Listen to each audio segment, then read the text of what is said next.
look easy. There is no simple solution for very complex problems. Anything else? Yes, my name is Sean. Sean? And the question, what progress would have been made in race relations in our state had it not been for civil disobedience?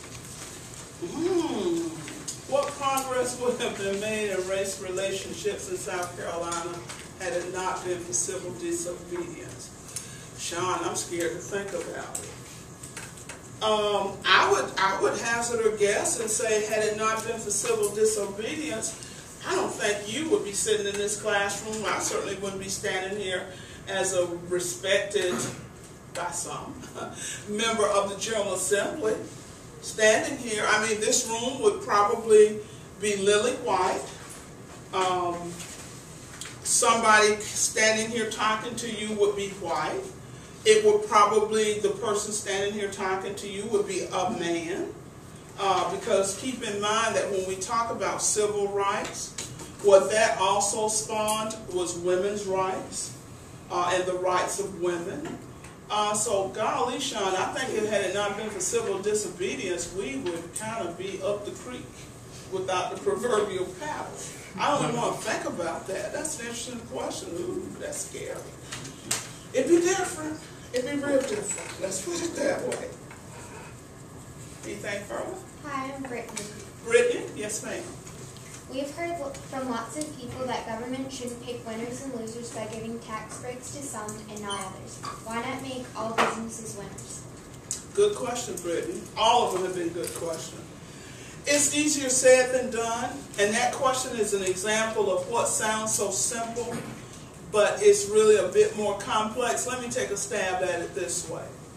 You can make all business winners, but not all businesses are on the same level. You know, you've got small business, you've got large business. Let's take the Amazon issue, because that's one that affects Lexington County, and that's one that's been in the news lately.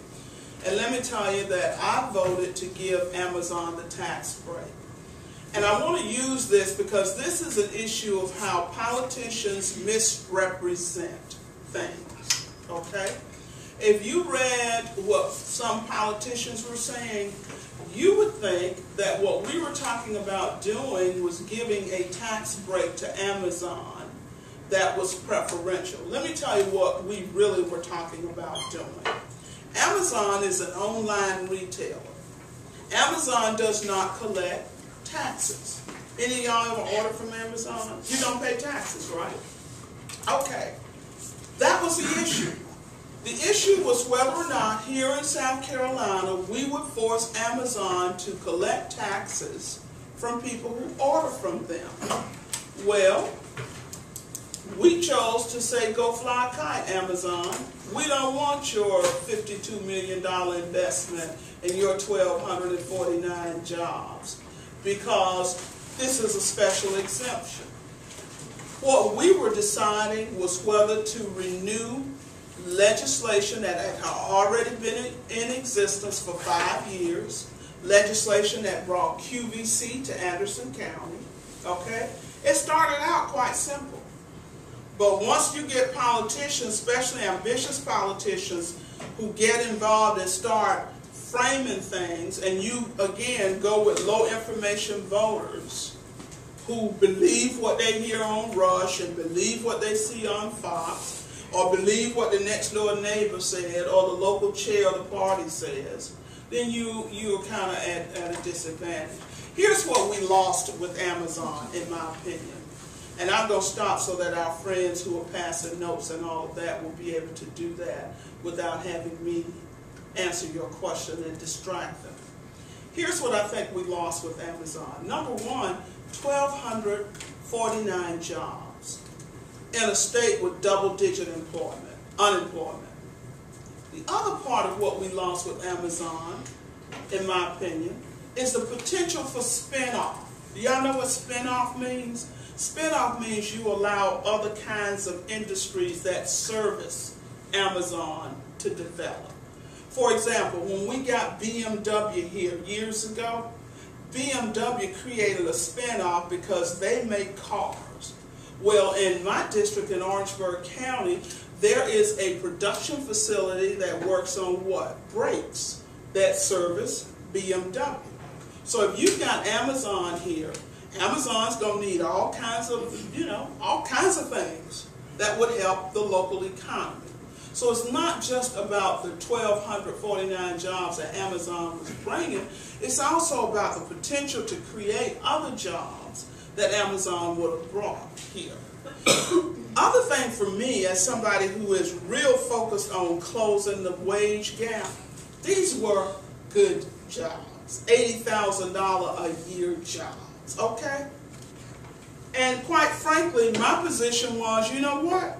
If Amazon comes here and they don't collect taxes off of me for what I order from them, or this young man for what he orders from them, if they aren't collecting the taxes, how is that a loss for South Carolina?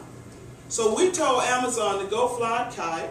They promptly shut down their South Carolina website, removed all of the postings from there, and are now courting Tennessee. We scrambling, day later, $1 short, trying to figure out a way to get them back. I'm not sure they want to come back here, given some of the conversations that have been had in the General Assembly about the company. The other thing that is even more central than that is it's about your word. It's about your word. And y'all hopefully will understand at some point, when you give your word, that means something. And if you're not a person of your word, that doesn't say much about you. You know, if you're one of these kind of people who will tell you one thing and then you flip and do something different, that speaks to character and integrity. And we as a state gave our word. Former Governor Mark Sanford and former Secretary of Commerce Joe Taylor gave our word as a state that we were what? Going to simply renew what had already been in law. And that has had repercussions in other businesses. There have been 2 other businesses who have announced they're not coming here as a result of what happened with Amazon.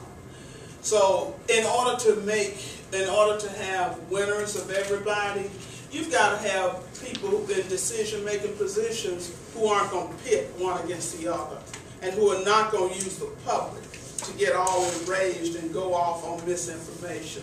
And I don't see us figuring out how to do that anytime soon.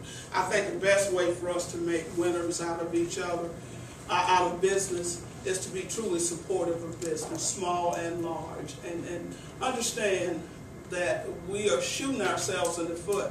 And I'm sorry, with all due respect, our beaches are nice and our mountains are nice, but you know, when you think of quality of life and some of the intolerance in this state, and you think of people coming here from other places, a lot of people choose to just not come. And I know South Carolinians don't like this, but I travel a lot outside of this state, and I can't tell you the number of people. I'm almost embarrassed sometimes to tell people I live in South Carolina, because we do crazy things here. I mean, think about Colbert and Jon Stewart and all the things that y'all have probably seen on their show.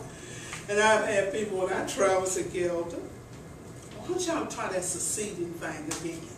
You know, just to see. We'll let you this time. Y'all just go on, be by yourself. Be a little colony, be whatever y'all, you know, y'all go on, y'all go on, we ready.